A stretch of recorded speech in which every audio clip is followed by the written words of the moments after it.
Es un gusto recibir al dirigente del PIT-CNT, Sergio Zamora-Uga. Lo invitamos para hablar, por supuesto, de esta propuesta del PIT-CNT que se hizo oficial, y es en sí no crear un nuevo impuesto, sino un 1% al 1% más rico, cargado en sí al impuesto al patrimonio. Pero también en las últimas horas se han sumado otros temas vinculados con el mundo del trabajo y la polémica del proyecto del Ministerio de Trabajo. Pero empecemos por la propuesta del PIT-CNT, cuáles son un poco los fundamentos y vamos después a algunas interrogantes.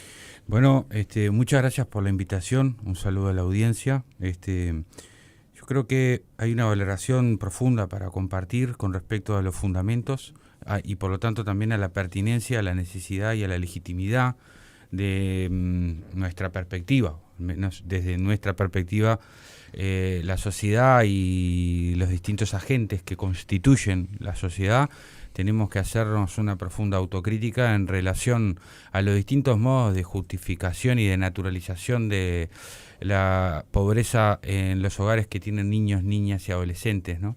Que ha sido una constante en los últimos 30 años, 32 años, de forma empíricamente constatada, irrebatible, y que trae enormes consecuencias retardatarias en el desarrollo social, en la forma que tiene la sociedad de reproducirse, social, cultural, económicamente, y que trae también un enorme perjuicio en el desarrollo de las libertades de las personas y del potencial que la sociedad les ofrece para el despliegue de sus talentos y virtudes.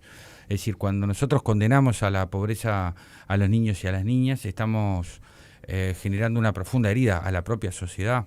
Y hay mucha evidencia empírica de esto, enorme evidencia empírica, que se transforma al mismo tiempo en una crítica al mercado y a la economía capitalista, que no genera las condiciones, a pesar de sus promesas, no genera las condiciones para resolver este drama profundo que tiene la sociedad.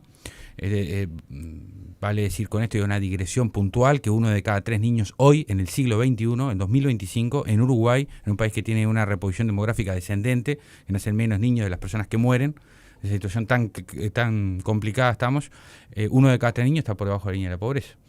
Y las políticas públicas también, porque en estos 32 años, de 1993 a la fecha, pasaron todos los gobiernos, de todos los partidos. Todos los gobiernos, todos los partidos hablan de la pobreza infantil, hacen campaña electoral hablando de la pobreza infantil, pero los gobiernos pasan y la pobreza infantil queda. Y a veces queda de forma muy contradictoria, ¿no? Como ocurrió con el gobierno saliente. Durante el quinquenio pasado, la economía nacional, a pesar de la pandemia, a pesar de la sequía, aumentó un 6,4%. Esto es irrebatible, son números que están ahí para que cualquier persona la vea. Uruguay es más rico de lo que era en 2019, en 2024 era más rico. Sin embargo, la pobreza infantil aumentó 3 puntos. Entonces, ¿cómo nos podemos explicar si que la economía crece, no solo no logramos bajar la pobreza infantil, sino que la pobreza infantil creció? ¿Qué tiene para decir el sistema político? ¿Por qué no lo interpelamos? ¿Por qué dejamos que nos hablen campaña electoral tras campaña electoral de la pobreza infantil? Y cuando se van, dejan peor de cómo lo encontraron. Y en las campañas todos están de acuerdo que hay que hacer algo con este tema, ¿no? Exacto. Y el dinero es para combatir la pobreza infantil, está claramente establecido. Todo eso está en el documento de carácter público, está al servicio del acceso a la ciudadanía en el portal del PIT-CNT. Ya se mandó a imprimir, va a estar en formato papel también para su más amplia distribución, pero hoy ya está el acceso a cualquier ciudadano o ciudadana a la página del PIT-CNT, en el portal del PIT-CNT, se entra y está muy visible la forma de descargarlo, y ahí se dice claramente que esta propuesta tiene un fin único y exclusivo, que es el financiamiento de un proceso de políticas públicas orientado a la erradicación de la pobreza en hogares con niños, niñas y adolescentes, y para esto se propone además la creación de un fondo que tiene que ser por ley. Obviamente el PIT-CNT no gobierna ni quiere gobernar. El PIT-CNT es una organización social de la clase trabajadora que hace reclamos, que protesta cuando hay injusticias y que hace propuestas para resolver problemas que tiene el país. Ahora, Sergio, precisamente tocaste un tema importante allí, el del fondo, ¿no? ¿Cómo será administrado? ¿Cuál será el objetivo? ¿Cómo será, además? Bueno, el PIT-CNT, ¿no? siempre creo que está en un punto de fuego cruzado, ¿no? Porque si nosotros hubiéramos elaborado taxativamente la propuesta, nos hubieran dicho que queremos gobernar el país. Ya estoy escuchando los discursos, pues ya los he escuchado en otras ocasiones. Si hacemos una elaboración con una propuesta abierta para la discusión pública, que es de lo que se trata, nos dicen no lo digo por ti, Wilmar, porque tú estás haciendo o como es necesario e hiper necesario que ustedes interroguen, cuestionen, pregunten. Pero digo, muchas veces el sistema político dice, bueno, ¿y cómo se va a gestionar esto? Y bueno, eso para algo están los poderes públicos, ¿para qué votamos a los diputados y senadores?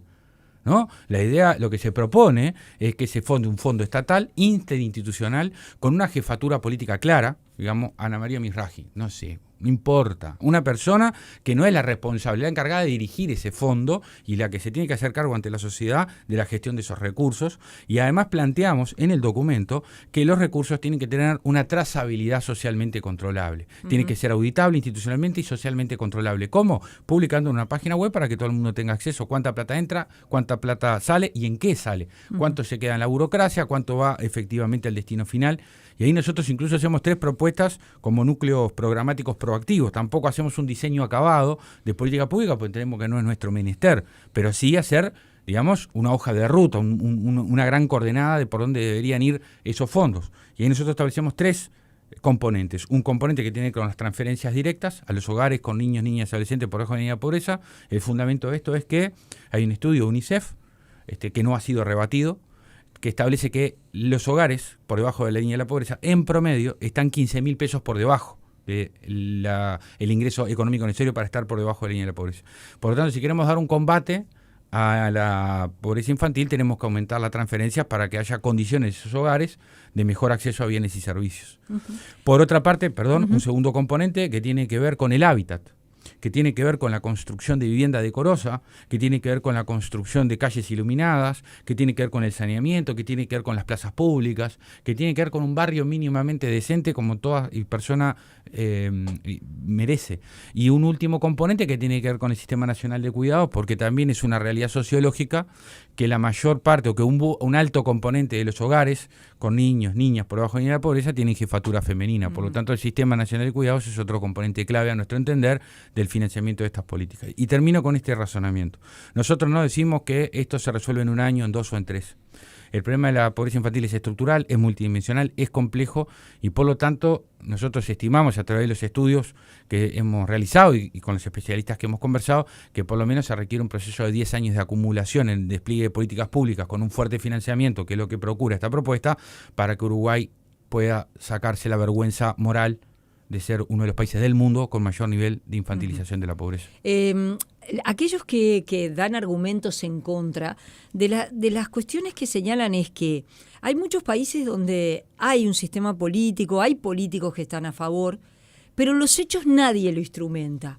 Por ejemplo, el presidente Lula está a favor, pero no le colocó un 1% a los más ricos, ni que hablar Argentina, ni que hablar Paraguay. Entonces, ¿hasta qué punto este tipo de iniciativas, un país como Uruguay, lo puede tomar solo cuando se está diciendo que este tipo de medidas podría ahuyentar la inversión, la inversión que se necesita para que el país crezca? Inversión privada extranjera, la inversión. Aquellos que dicen, bueno, si nosotros colocamos impuestos que incluso otros países no colocan, las inversiones se van a ir. Y eso para Uruguay va a ser un gran problema porque la economía crece con inversión. Bueno, tengo un montón de comentarios, voy a tratar de ordenarme y ser breve. El primero es, las personas que nosotros largamos una propuesta pública para que haya críticas. A mí no me afectan, me parece mal que haya voces críticas porque la sociedad tiene intereses diversos y parte del debate público es que esos intereses se expresen con argumentos y con evidencia. ¿Dónde está la evidencia que respalda esas afirmaciones? No te lo pregunto a ti, Ana María, sino a quienes hacen esos enunciados. Porque al PIT-CNT hace la propuesta en el 1 de mayo y salieron a decirle que era un eslogan, que no había nada, que no se podían colocar más impuestos cuando no habían leído el documento. Y salieron a decir que más impuestos no, que la presión tributaria no, que esto era inaplicable, sin haber leído el documento, porque el documento estaba en fase de elaboración. Pero cuando hay voces críticas que tienen todo el derecho del mundo y yo las defiendo, a veces siento una cierta excesiva cautela a la hora de interrogar a quienes critican cuáles son las evidencias. Por ejemplo, Uruguay, Brasil y Argentina, en términos de tributación al capital, en promedio tributan más que Uruguay. Esto es irrebatible. Irrebatible. Lo he hablado con especialistas en la materia. Yo soy profesor de filosofía, pero lo he hablado con Viñales, lo he hablado con Grau, lo he hablado con gente que tiene estudios acendrados en la materia, ¿no? Entonces, ahí hay un primer elemento. Después hay otro elemento que es el 1%, al 1% más rico, es una modificación paramétrica de un impuesto preexistente que no mueve la aguja de forma significativa en materia de presión tributaria en el país. Esto también hay que discutirlo, porque se dice que esta modificación es mucho más de lo que es. Otro argumento. Quienes hayan leído la propuesta saben que no se grava la actividad productiva. Todas las personas jurídicas, es decir, las empresas, que ya están grabadas por impuesto al patrimonio y se recaudan unos 700 millones de dólares al año por esa materia, quedan eximidas de pago. Todas las actividades en donde hay patrimonio involucrado, pero que ya están grabadas por IRAE o IMEVA, están eximidas de pago. Uh-huh. Entonces, ¿por qué se van a ir las actividades productivas? La pregunta es, sí, las actividades productivas no se graban los patrimonios o las rentas pasivas.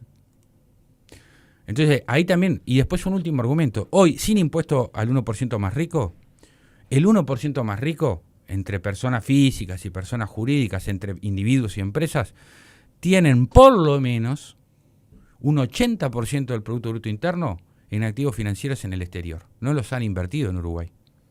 Hay más de 62.000 millones de dólares en cuentas bancarias internacionales, de plata que se hizo en Uruguay, con recursos uruguayos, con trabajo de uruguayos. Pero ese 1%, que es el que recauda buena parte de esos ingresos, los saca fuera del país. ¿Dónde está el patriotismo ahí? ¿Dónde está el sentido nacional? Uh-huh. ¿Tienen derecho a hacerlo? Y bueno, para el paradigma liberal sí, porque la plata es tuya. Para que tenemos un paradigma ético-político basado en que el bien común es el que garantiza el acceso a derechos y el ejercicio de la libertad de las personas, nos parece que es muy irresponsable que quienes tienen más poder económico hagan un uso absolutamente egoísta y discrecional de esos fondos. Un oyente dice, los empresarios, dice, por favor no más impuestos, porque los empresarios finalmente no terminan pagando los impuestos, se lo trasladan al consumidor final. Los productos uruguayos son muy, muy caros y además hay que bancar a un Estado que es muy grande. Bueno, está bien lo que dice el oyente, yo respeto la opinión, obviamente, tengo mis matices, ¿no? Porque el Estado es muy grande, sí, gastamos 600 millones de dólares al año en la caja militar. El Estado es muy grande, tenemos déficit fiscal por los costos del servicio de deuda. El Estado es muy grande, 7 puntos del producto prácticamente se van en exoneraciones tributarias. 4 puntos del producto se van en exoneraciones tributarias al capital. Pagamos muchos impuestos, sí, los trabajadores. Los trabajadores, del 100% de los impuestos que recauda el Estado, 6 son por impuestos directos, IVA e IMESI. ¿Quién paga relativamente más IVA e IMESI? ¿Los pobres o los ricos? Los pobres. Porque una persona que gana 25.000 o 30.000 pesos por mes, todo su ingreso lo gasta para sobrevivir. El que gana 600.000 o más, que es lo que recibe el 1% más rico en promedio, no gasta todo ese ingreso en consumo. Entonces, en términos relativos, los impuestos directos lo pagan mucho más los pobres que los ricos. Otro argumento, los impuestos, y esto es políticamente incorrecto, yo por suerte no estoy en ninguna lista, no pretendo ser candidato a nada, soy un profesor de filosofía que le encanta su tarea, entonces voy a decir algo políticamente incorrecto. Yo defiendo el pago de impuestos. ¿Por qué? Y porque quiero que la escuela funcione bien, ¿viste? Que haya aire acondicionado para que un día como de calor hoy, los gurises que están en el Cerro, en Bella Italia, en Casabó, tengan aire acondicionado. Sí, que lo tengan. Defiendo que si se te prende fuego la casa al oyente o a mí, vayan los bomberos. Defiendo que las enfermeras del Crenadecer, donde tratamos a los niños y niñas con enfermedades raras cuando recién nacidos o tienen patologías graves, cobren buenos sueldos. Y así con todo. ¿Y cómo financiamos eso? Porque si yo fuera un súper rico, que no lo soy obviamente, imagínense, soy profesor de filosofía, pero si yo tuviera un patrimonio de 10 millones de dólares, no necesito del Estado, a no ser la cárcel y la policía, para proteger mi fortuna, digamos, ¿no? Y mis privilegios. Pero no voy a necesitar el hospital público, ni del Crenadecer, ni del BPS, ni voy a necesitar de la escuela pública. Entonces yo defiendo el pago de impuestos Y acá tenemos una discusión ideológica de fondo, porque nos han hecho creer que el pago de impuestos es una injusticia. Y yo creo que la injusticia es la distribución desigual de la riqueza, que hace que algunas personas en Uruguay puedan tener, yo no tengo ningún problema con ello, no soy envidioso, yo tengo una vida, estoy muy feliz con mi vida, no quiero... la felicidad para mí está en cosas sencillas y realmente lo creo y vivo así. Pero hay gente que tiene $1.000 millones. Sí, no solo de injusticia, también se habla de castigo y castigo al éxito o al exitoso en realidad, ¿no? Bueno, sí, eso lo he escuchado también. Lo cierto es que si el Estado quitara todas las prebendas fiscales que genera, ¿cuántos exitosos habría? ¿Cuántos exitosos también le den su éxito al Estado? Y yendo a este punto también, ¿cómo podemos justificar la desigualdad en el punto de partida? Porque, digamos, nosotros tres y los oyentes que nos están escuchando tenemos talentos, virtudes, esfuerzos individuales y eso la sociedad lo pondera de forma diferencial y efectivamente está bien que tengamos desenvolvimientos distintos en función de nuestros esfuerzos y demás, que también es discutible, pero en el punto de partida, ¿cómo justificamos que un niño que nazca, no sé, en Cerro Norte y otro que nazca en La Tahona tengan tantas diferencias en el punto de partida? En cuanto al acceso a derechos, ¿no? La brecha de repetición en primaria nos indica que los niños y niñas que vienen de los hogares con mayores y mejores ingresos económicos y mejor calidad de vida tienen 1.4 de repetición. Los que vienen del 20% más pobre tienen casi 5. Es evidencia empírica dura y pura. ¿Cómo lo justificamos eso? ¿Se castiga porque se castiga el éxito ahí o se castiga la pobreza? Cuando vamos a los egresos de educación media, 8 de cada 10 de los que terminan el liceo, la UTU, estudios educación media superior, vienen del 20% de hogares más ricos, con mejores condiciones económicas. Pero cuando vamos al 20% más pobre, solo 2 terminan, solo 2 de cada 10. Después nos alarmamos y decimos, ¿cómo puede ser que en Uruguay 4 o 5 de cada 10 jóvenes no terminan el liceo? Pero cuando miramos para dentro de la caja, nos damos cuenta que en realidad los que no terminan son los más pobres. El punto de partida, la pobreza en el punto de partida genera trayectorias de condena, de exclusión. Entonces, ¿se castiga el éxito o se castiga el pobre? Estamos conversando con Sergio Sommaruga, integrante del Secretariado Ejecutivo del PIT-CNT. Hacemos una pequeña pausa y ya seguimos. Estamos hablando de esta propuesta que hace el PIT-CNT de un 1% al 1% más rico, que no sea un nuevo impuesto, sino que sea parte del impuesto al patrimonio. Pero bueno, como parte de todos estos temas, te quería preguntar cómo ha visto el PIT-CNT, no sé si lo han analizado, la propuesta del ministro de Trabajo, del Ministerio de Trabajo, de hacer un anteproyecto para que las empresas avisen con 60 días de anticipación si van a despedir al conjunto del personal, algo que está contemplado en el artículo 158 de la Organización Internacional del Trabajo y que el propio Juan Castillo también había dicho, ojo que esto ya está escrito. Sin embargo, desde el sector empresarial, desde el Partido Nacional, desde los partidos de la oposición, al gobierno se ha salido en contra de esta idea del ministro Castillo. ¿Cómo lo vieron ustedes? A mí me parece que a veces opinamos en función de nuestras conveniencias y no en función de argumentos sólidos en sí mismos, ¿no? Porque el gobierno anterior, vaya que utilizó a la OIT para hacer modificaciones regresivas en la ley de negociación colectiva. Por ejemplo, se eliminó la ultraactividad de los convenios colectivos. ¿Qué es la ultraactividad de los convenios colectivos? Que los trabajadores y las trabajadoras que a través de sus procesos de negociación y de lucha consiguen derechos laborales, cada vez que venza el convenio laboral caen los derechos y hay que volver a empezar de cero. Y para hacer esto, tanto el gobierno como las cámaras empresariales se basaban en la OIT. El convenio 158 es de la OIT, de la misma organización que utilizaron para expropiarle derechos a los trabajadores y para hacer una modificación regresiva del derecho laboral, contradiciendo los principios básicos del derecho laboral. Y cualquiera que estudia derecho laboral sabe que un principio constitutivo señalado profusamente y desde el punto de vista doctrinario por Barbagelata, entre otros, establece la progresividad del derecho laboral. Bueno, el gobierno anterior hizo todo lo contrario. Hizo una regresión al eliminar la ultraactividad y volver a los trabajadores siempre a un eterno retorno al punto cero. Ahora, cuando se trata no de impedir los despidos, no de avisar de todo y cada uno de los despidos. Se trata de cuando hay despidos masivos o cuando hay cierres y se van las empresas y dejan a todo el mundo colgado un pincel, que avisen con 60 días. Claro, capaz que al empresario le parece un abuso, pero a mí como trabajador, que me despidan de un día para el otro y que yo tenga que mantener a mis 2 hijas y tengo que ver cómo pago el alquiler y tengo que ver cómo resolver el pago de la luz, del agua, de la comida, a mí como trabajador me sirve que me avisen con 60 días de antelación. Capaz que al empresario no. No creo que a los buenos empresarios les moleste. ¿Cuál es el problema? ¿Dónde está el perjuicio? ¿Hay confiscación de derechos?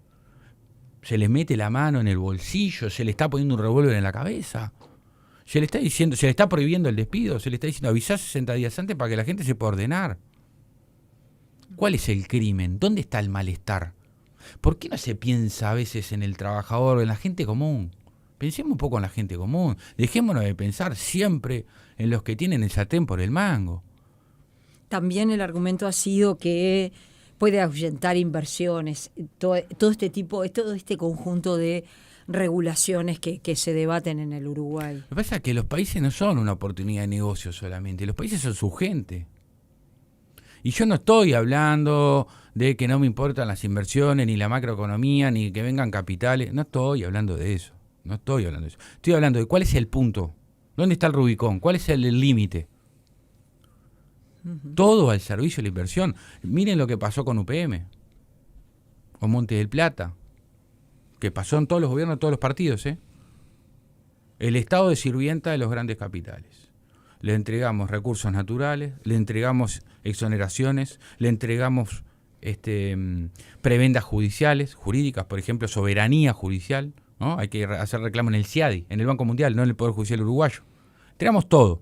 UPM factura $1.200.000 por día de ganancia. 1 millón por día de ganancia. ¿Qué vemos los uruguayos de eso? En un país que sigue teniendo 500.000 de personas que ganan 25.000 pesos trabajando, trabajando, 40 horas mínimo. Estudio hecho por el Instituto Cuesta Duarte que se mantiene sin refutación técnica.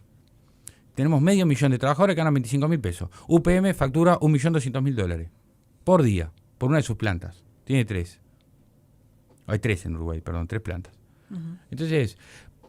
Pero no sucede que hay una coincidencia de todos los uruguayos que el Uruguay es un país muy caro, totalmente, que tiene impuestos muy altos en relación con lo que la gente, con lo que la gente cobra. Entonces, digo, decir, también es cierto que puede haber preocupación del ciudadano común. Por ejemplo, este oyente que decía, ojo con poner más impuestos porque estamos desbordados de la cantidad de cosas que Sí, lo que pasa es que vamos a analizar por qué Uruguay es caro, ¿no?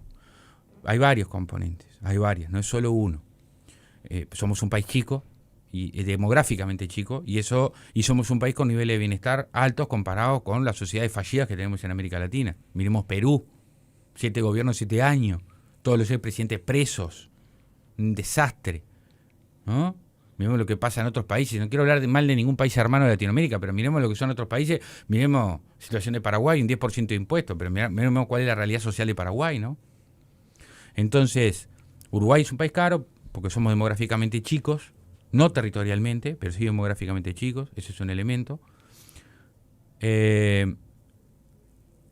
Porque desde el punto de vista comparativo, la fuerza de trabajo uruguaya está en términos comparativos, no es de las peores pagas, pero también porque hay un altísimo componente de apropiación privada de las ganancias, de la riqueza nacional y de externalización de esas ganancias. Insisto, hay un 80% del Producto Bruto Interno que está fuera del país, no está invertido en trabajo, no está redistribuido.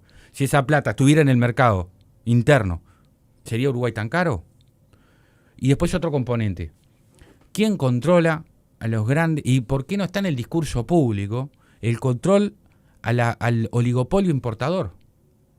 La pasta de dientes se vende 300% más caro de lo que sale. 300%. Y así pasa con el shampoo, pasa con un montón de cosas. Hay un oligopolio importador que pone precios en Uruguay muy por encima de lo que sale en países de la región. Vos decís que ahí desde el Estado, desde el Ministerio de Economía... Y ha pasado a todos los gobiernos y ninguno se anima a regular el precio o a establecer algunas indicaciones, algunos lineamientos para defender al pueblo uruguayo.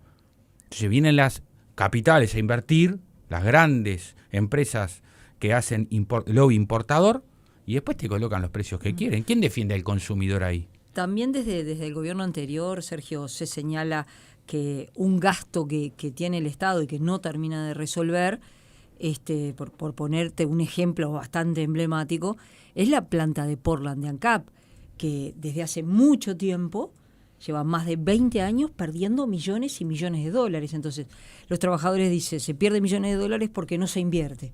No se invierte y se siguen perdiendo millones y millones de dólares. Entonces, la gente mira eso y dice también... Sí, yo no soy un especialista en el tema, ¿no? Realmente lo digo, entonces, porque no me gusta ser opinólogo, ¿no? Yo cuando opino es porque estudio. Por lo menos de temas importantes. Después con mis amigos puedo opinar como cualquiera, ¿no? Pero cuando tengo la responsabilidad social de estudiar antes. Entonces no es un tema que yo conozca. Por lo tanto, me voy a... No es que no quiera asumir responsabilidad, pero no lo conozco. Lo que sí me llama la atención y es una reflexión. ¿Por qué si el Portland es un negocio tan ineficiente, por qué hay privados que le interesa la privatización de la planta y quedarse con el recurso? Entonces mi pregunta es, ¿será un problema? Pero es una pregunta, lo estoy diciendo con total asertividad. ¿El problema es la propiedad pública o privada o el problema es la gestión? ¿No? Porque no entiendo por qué si un negocio es deficitario para el Estado puede ser muy bueno para un privado, ¿no? Porque a su vez con el Estado hace las cosas bien, tiene empresas de punta. Uruguay es uno de los países del mundo que tiene más electrificado su territorio. ¿Quién lo hizo? ¿Es una empresa privada? No, lo hizo la UTE. Uruguay es uno de los países del mundo, de América Latina, el país que mejor cobertura tiene de fibra óptica, de Internet. ¿Quién lo hizo eso? ¿Una empresa privada o lo hizo Antel? Sabes que muchos oyentes expresan la preocupación de que en definitiva ese 1% lo termine pagando Juan Pueblo. Dice, soy jubilada. A mí me preocupa que ese tipo de impuestos tarde o temprano lo termine pagando Juan Pueblo porque los empresarios lo van a trasladar al costo de vida. Lo que pasa es que yo insisto, yo entiendo esa preocupación y hay que conversar con esas preocupaciones desde un lugar de humildad, de respeto, de consideración, porque en definitiva es nuestra gente, son nuestros vecinos, nuestras vecinas, nuestras madres, nuestras hermanas, somos nosotros mismos, tenemos preocupación y está muy bien.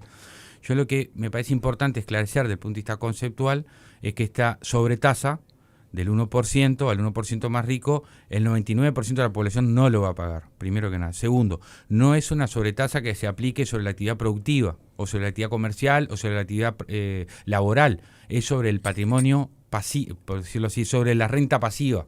No sobre la fábrica, la producción, la radio, la panadería, no es sobre eso. Entonces, no hay traslado a precio, porque no es una actividad, digamos, una incidencia fiscal que vaya sobre la actividad productiva.